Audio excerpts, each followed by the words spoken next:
కాంగ్రెస్ లీడర్లు ఎమ్మెల్యేలు నియోజకవర్గాలల్లా ఇందిరమ్మిండ్ల పట్టాలు వంచుతున్నారు. కొన్ని దిక్కులల్లా పండుగ తీరుగా చేస్తుంటే ఇంకొన్ని దిక్కులల్లా లొల్లులు అవుతున్నాయి. కూలీనాలు చేసుకునే మాకు ఎందుకు ఇండ్లు ఇయ్యలేదు, భూముల జాగాలు ఉన్నోళ్ళకే ఇందిరమ్మిండ్లు ఇచ్చుడైంది అని లొల్లి చేస్తున్నారు. అవన్నీ జరుగుతున్న ముచ్చట్లు గాని ఇప్పుడు ఏం జరిగిందో చెప్పు అంటారా? అయితేగి చూడుండ్రి.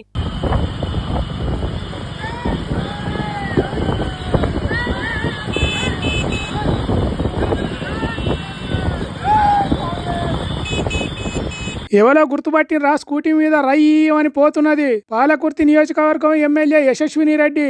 అవును, కాంగ్రెస్ పార్టీ మంత్రులు ఎమ్మెల్యేలు హెలికాప్టర్ల మీద తిరుగుతుంటే ఈ ఎమ్మెల్యే మాత్రం స్కూటీ మీద తిరుగుతున్నది.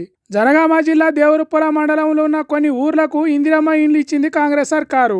వాటి పట్టాలు పబ్లిక్ వంచటానికి ఇట్లా స్కూటీ ఎక్కి రయ్యమని సాగిపోతున్నది ఎమ్మెల్యే. కాంగ్రెస్ పార్టీ ఆఫీసు నుంచి తిరుమల గార్డెన్ దాకా కార్యకర్తలు వెనుక రాంగా జేజేలు కొట్టంగా సాహసం శ్వాసగా సాగిపో సోదరా అన్నట్టు సాగిపోతున్నది. సరే, అంత మంచిగానే ఉన్నది గాని కాంగ్రెస్ పార్టీ గెలిస్తే చదువుకునే అమ్మాయిలకు స్కూటీలు ఇస్తామని చెప్పింది. కాంగ్రెస్ పార్టీ గెలిస్తే చదువుకునే ఆడపిల్లలకు స్కూటీలు ఇస్తామని చెప్పింది. ఆ స్కూటీల జాడలేదు పత్తలేదు గాని ఈ ఎమ్మెల్యే మాత్రం స్కూటీల మీద సూపర్ గా పోతున్నది. ఇంత ఘోరం ఉంటదా? స్కూటీలు ఆశ పెట్టి ఓట్లు వేపించుకొని గెలిచి వాళ్ళే స్కూటీల మీద తిరుగుడు ఏంది అని అడుగుతున్నారు. ఎమ్మెల్యే స్కూటీ నడుపుడు చూసిన పాలకుర్తి నియోజకవర్గంలో ఉన్న చదువుకునే పిల్లలు.